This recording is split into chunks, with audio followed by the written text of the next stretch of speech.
Stand up. Stand up. That is kind of the theme of today's program. Stand up. Here we are on the day of rage.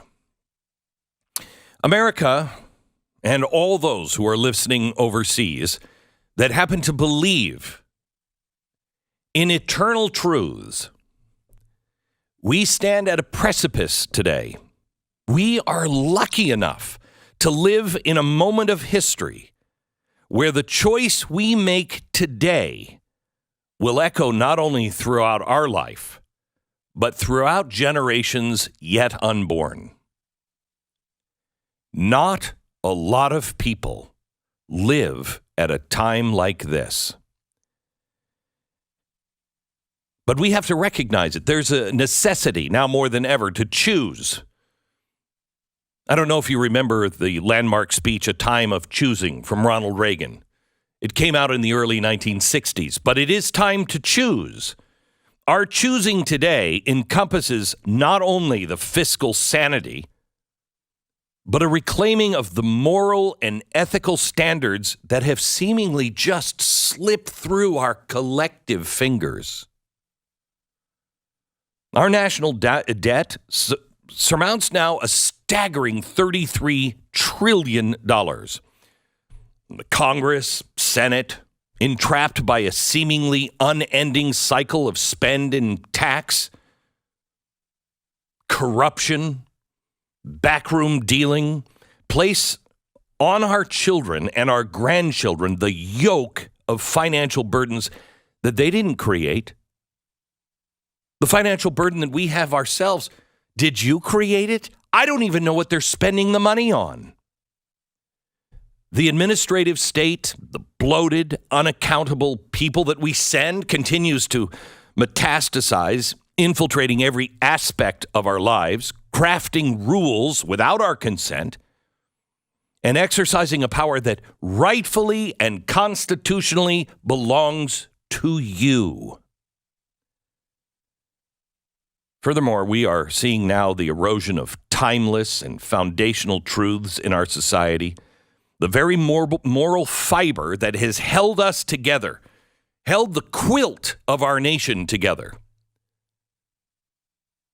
An unsettling wave of attempts to nullify the fact that men are men, women are women, and only women can bear children. These are not just societal norms. These are biological and spiritual truths.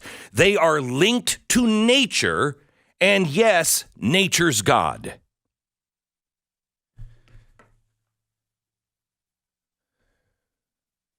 I meet people every day, and they ask me the same question. Almost everybody asks me the same question.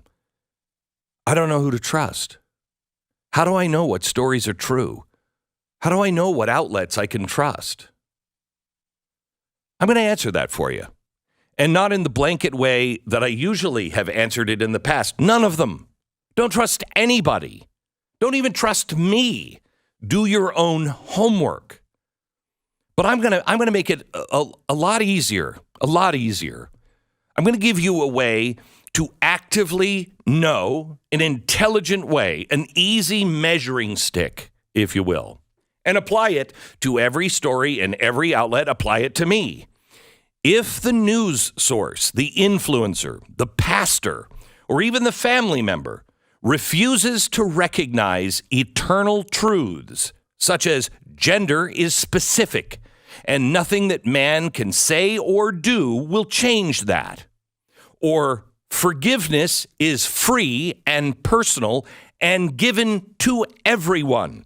The sin of the Father is not the sin of the Son. The fact that all men and women and all peoples are created equal, but that doesn't mean you get an equal outcome. Merit, what you do with your life, your mistakes, your weaknesses, your strengths, your thoughts, what you put into it is what matters. I will not board a plane if every mechanic and pilot is hired because of race, creed, or gender. I don't know. I'd like the best person based on merit. If the news outlet and friend cannot admit these things freely, quickly, without any qualifications, don't trust them. Don't trust just not that story. Don't trust them ever again. They must always be clear. Here's one: killing innocent children. You're killing innocent children. You're doing it intentionally. It's always wrong.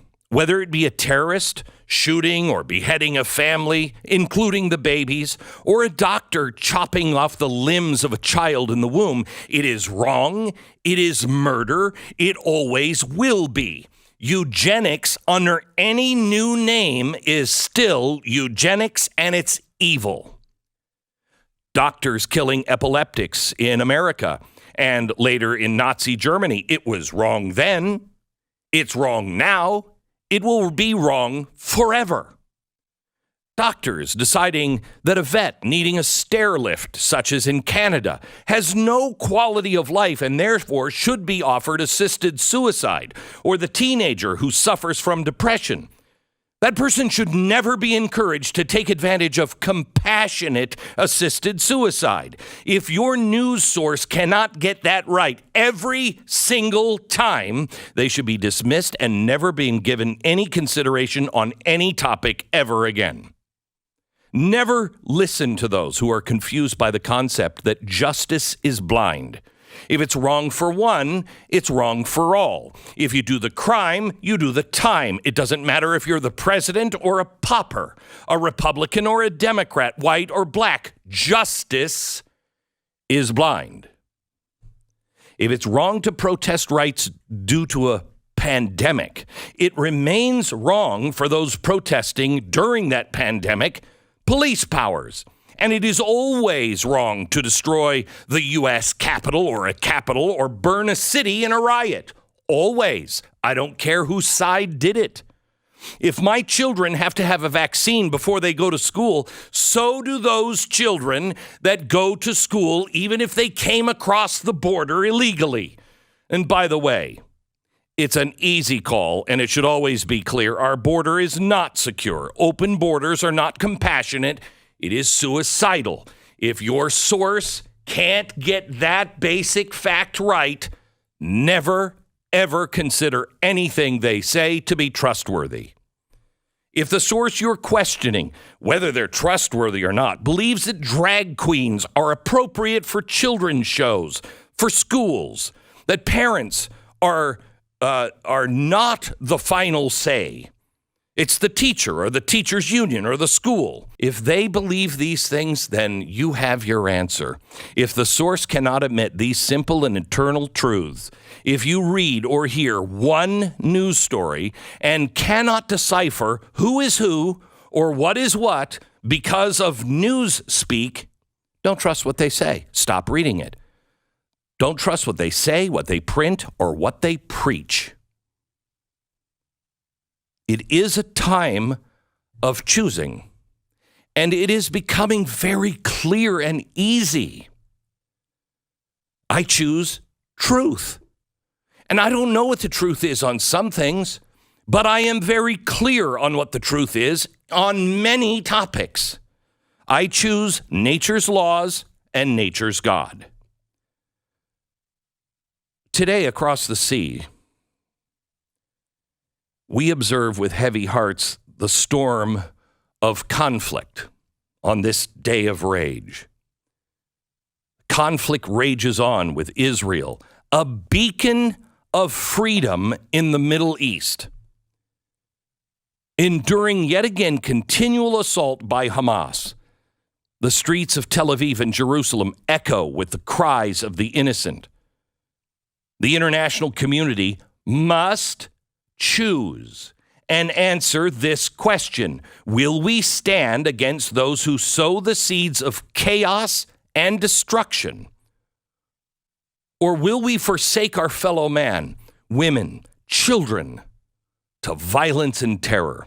Do Jews have a right to live? I thought we settled this a long time ago. Do Jews have a right to be Jewish? Do they have a right to live? Do they have any place in the human family? I know this answer, but apparently many do not. Do we repeat the sins and the horrors of the past? And do we do it because so many of us are just too busy, too bogged down in our own life, that we just don't have time to even think about it or get involved? Are there times where there is nothing more important than stopping all that you're doing, no matter where you are and how bogged down you are and what a crisis your life is in? Are there times that you stop all of that and stand and speak against the unspeakable evil that man does to his fellow man? Make no mistake, I've heard all this week, these terrorists, they're animals. No, they're not. Animals don't go in and behead the babies and leave them. They don't go and kill the entire family and leave them. They kill for food. These people, these terrorists, are below the animal. They are terrorists. It's time to choose who we are and what kind of world we want to leave for our children. And I say this to the Palestinian people as well. There are no innocents if you remain silent in your own community. That's what we believed with the Germans. We didn't go and just kill all the Germans, but we fought the Germans and begged them to stand up themselves and stop the insanity of those who led them. Because they didn't, we had to. And yes, many German people in their homes died. But there is a time to choose. There is a time to stand. And if you don't stand now, when will you? The bedrock of our civilization is crafted from the values we uphold. The respect for life, the respect for opportunity, the liberty and the freedom to choose your own path, and the pursuit of happiness. A civilization that discards the intrinsic worth of every individual, that allows the extinguishing of life, be it in a war-torn land or a comfortable domestic setting, to become a footnote, loses its moral compass.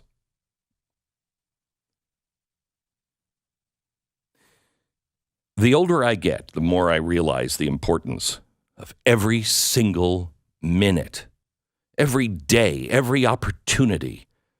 As my children get older, the sands of time slip so rapidly through our fingers. We have to ascertain who we are. What kind of civilization do we wish to forge? Will we build a society that respects life, enshrines justice, and seeks truth? Or are we going to sink into the abyss where moral relativity and unbridled power govern our actions and darkens our future? It is time to choose. I look at what we're doing today, and are you sending your kids to school today on the Day of Rage? Damn right. Yes. I am not going to buckle under these monsters. I am not going to give in to fear. We have to anchor ourselves in the harbor of unassailable truths. And if we don't drop that anchor now, we are just setting ourselves adrift in a boundless sea of deception and despair. Our future, right now, hangs in the balance, and you've been given the gift to live and choose at this time. And that choice is going to determine the path on the hill, on the mountain that we're about to climb.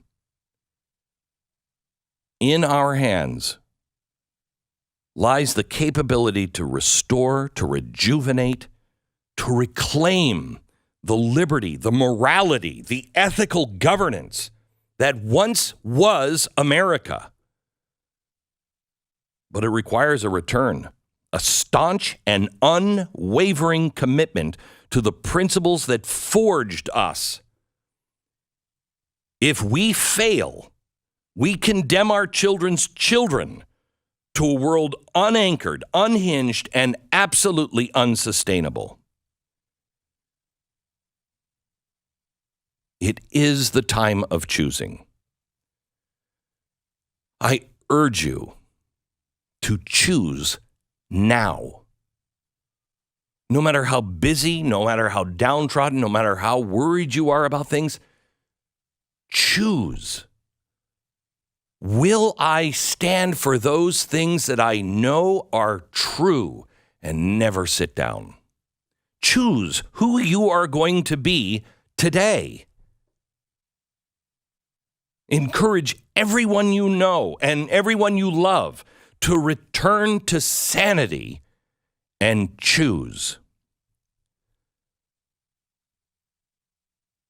This is my prayer to you, for you. This is my prayer that we would all choose and choose wisely. It is Friday. There is a ton to cover and a ton to do. But it's also Friday. It's, oh my gosh, it's the day of rage. We're not going to freak out. If you'd like to, well, you've made your choice. We're not going to.